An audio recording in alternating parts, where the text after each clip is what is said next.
¿qué tal? Aquí su amigo Antonio López García dándoles la bienvenida a su canal de Mente Independiente, un espacio dedicado a promover libros, escritores y editoriales del ámbito independiente aquí en México. Pero el día de hoy no les traigo una reseña de ningún escritor de habla hispana, sino que me nació el hacer algo diferente, con el pretexto de que en el mes de julio se estrena la película de la Odisea del director Christopher Nolan.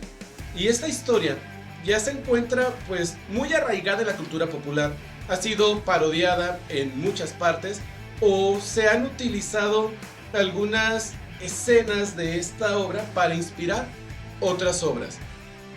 Hay referencias a donde quiera que volteemos, pero si nos ponemos a analizarlo, realmente no conocemos a profundidad toda la historia, es como un rompecabezas. Así que en el video de hoy les voy a dar algunos tips y recomendaciones de cómo abordar la Odisea para que su lectura no se convierta en una travesía cargada de infortunios.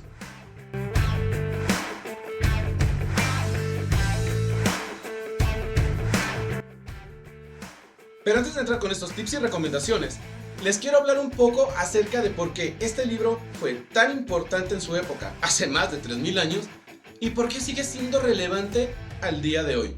Más allá que de aquí nacen muchos arquetipos que después se utilizaron en la literatura y que la Odisea ha sido la base para muchas historias que se han contado, hay otro detalle. Y es que la Odisea, más allá de ser un libro o una historia de aventuras en donde seguimos al héroe Odiseo a través de su travesía a través del mar, pues lo que aquí planteaba Homero, más allá de las aventuras de este héroe, era cómo se manifestaban los dioses, su jerarquía, cómo se presentaban ante la humanidad, qué había que hacer para tenerlos contentos y a qué te podías atener si desencadenabas su furia. Entonces, la Odisea, más allá de ser una novela o una historia de ficción, es o era un libro sagrado. Todo lo que las personas de esa época tenían que aprender acerca de sus dioses lo encontraban en la Ilíada y en la Odisea.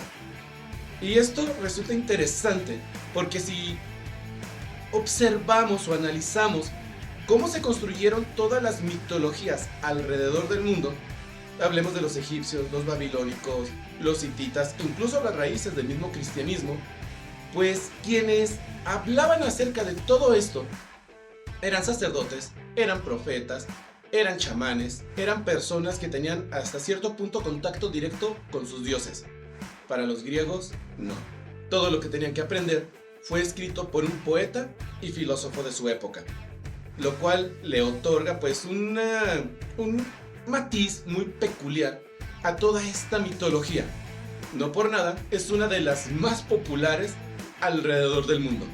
Pero bueno, dicho esto, ahora sí, vamos pasando a esos tips y recomendaciones que traigo para ustedes y que, debo señalar, no solamente les va a servir para leer la Odisea, sino que si tienen ganas de leer cualquier libro clásico y les da miedo, sea por el motivo que sea, estos 5 tips y recomendaciones de seguro les van a servir.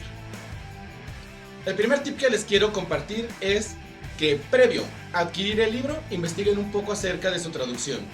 Hay que tener en cuenta que es una obra que se escribió hace más de 3000 años, en un griego que actualmente ya nadie habla, y que a lo largo de todo este tiempo, esas traducciones se han hecho a muchísimos idiomas, e incluso dentro de un idioma como el español, se han hecho varias traducciones ajustándola a diferentes tiempos. Entonces, si no investigan previamente su traducción, van a encontrarse quizás con una obra que fue traducida hace 400 años y que no se ha actualizado, pero por cuestiones de esto, de los dineros en la editorial, prefieren utilizar una versión antigua, ahorrarse lo de un traductor moderno e imprimirla así. Al fin y al cabo, es un clásico, es lo que he escuchado que algunas personas dicen. Pero bueno, regresando al punto. Si no investigamos previamente esta traducción, podemos encontrarnos con versiones llenas de arcaicismos o palabras que ya no utilizamos actualmente y que pueden llegar a confundir o hacer la lectura muy pesada.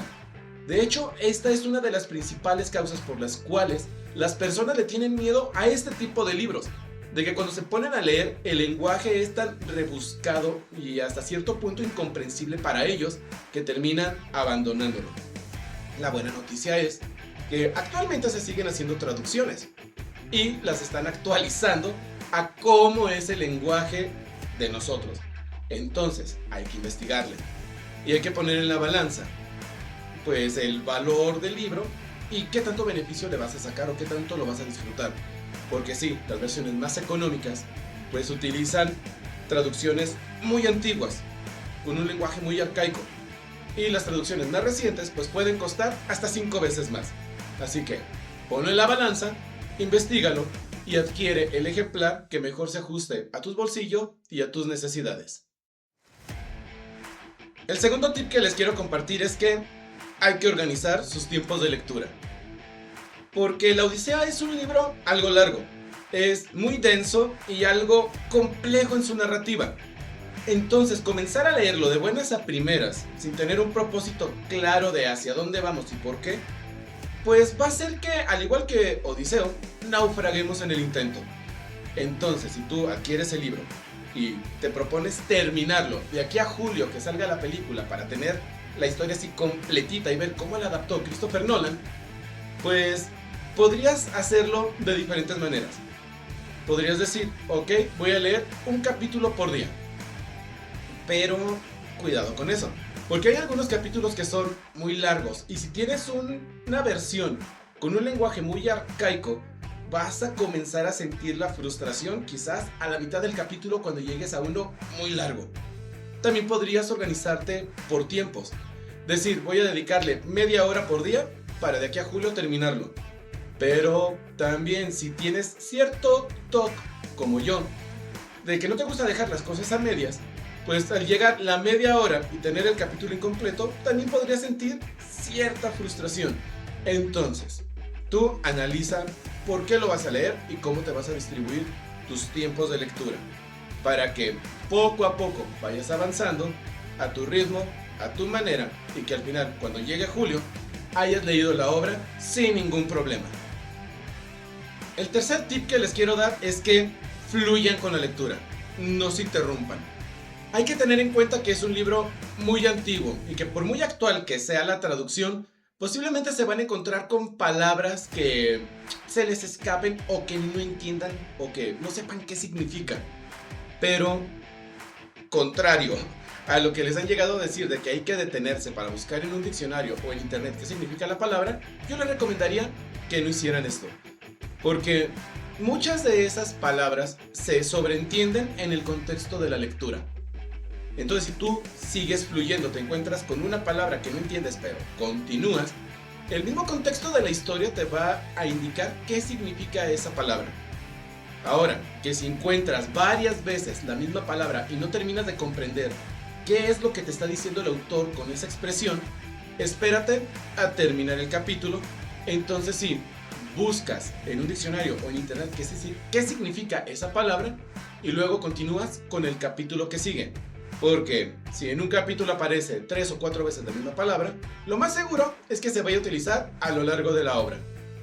Así que cuando te encuentres palabras como aqueos, pingües cabras o flexípedes bueyes, tú sigue leyendo, fluye, no te detengas. Porque el estar interrumpiendo la lectura para buscar significado de palabras va a hacer que te desenganches y cuando quieras reconectar te va a costar quizás un poquito de trabajo porque ya perdiste el flow. Y los últimos 2 tips que tengo para darles quizás vayan a generar polémica o vayan a disgustar a los más puritanos. Porque el cuarto tip es que si desconfías de poder terminar la obra íntegra, puedes comprar la versión resumida. En enero les compartí un video de los 10 derechos de lector de Daniel Pennac y el segundo derecho era que tienes derecho a saltarte páginas. Y cuando compras una versión resumida, pues nos estamos encontrando el trabajo de alguien que ya le quitó toda la paja y resumió la historia a lo primordial. Entonces, si tenemos el derecho a saltarnos páginas cuando nos estamos enganchando con una lectura, pues bien podrías, en lugar de comprar la obra íntegra y saltarte esas páginas, pues comprar una versión resumida y leerla, si tu finalidad es conocer de manera general la obra. Lo que sí te recomendaría es, ya después, conociendo esa obra resumida, te dieras la oportunidad de leer la obra completa, porque ahí sí estoy muy de acuerdo. Siempre leer la obra íntegra resulta más enriquecedor, pero si tu finalidad es conocer los aspectos generales de la obra, ahí tenemos, versiones resumidas, el trabajo de alguien que ya le quitó la paja por ti. Y el quinto y último tip que tengo para darles es que pueden escuchar esta obra en audiolibro. Y yo sé que hay personas que dicen que no es lo mismo escucharla que leerla. Y sí, no es lo mismo, pero este libro tiene una peculiaridad también, aparte de todo lo que ya mencioné. Y es que la obra de Homero no nació para ser leída, sino para ser contada y que otros escucharan. En el tiempo de Homero era muy común que los filósofos o los sabios o los poetas se pararan enfrente de una multitud y comenzaran a hablar, y los otros escuchaban embelesados lo que tenían para decir. Y el escuchar esta obra en un audiolibro sería como regresar a esa tradición oral que fue el motivo por el cual nació esta obra. Entonces, no sientas vergüenza de descargarlo en audiolibro o buscarlo, no sé, en YouTube y comenzar a escuchar de manera pasiva. Estarías regresando a esa época en la que Homero se paraba enfrente de sus personas y les hablaba acerca de cómo su héroe estaba atrapado en una cueva con un cíclope, hijo de Poseidón, y al cual le tuvo que pinchar un ojo y esconderse entre las lanas de sus ovejas para poder escapar antes de que este monstruo devorara al resto de sus compañeros. Y voy a dejar hasta aquí el video del día de hoy. Estos tips y recomendaciones, como les mencioné, los pensé para el libro de la Odisea, pero si ustedes agarran cualquier otro libro clásico y ponen en práctica estos tips, estoy seguro que les va a resultar más sencillo abordar esa lectura, especialmente si es el primer libro o la primera obra clásica que están dispuestos a abordar. Espero que esta información haya sido relevante y útil para ustedes, y yo no me voy sin antes recordarles que en México hay talento, solo falta apoyarlo. Nos vemos.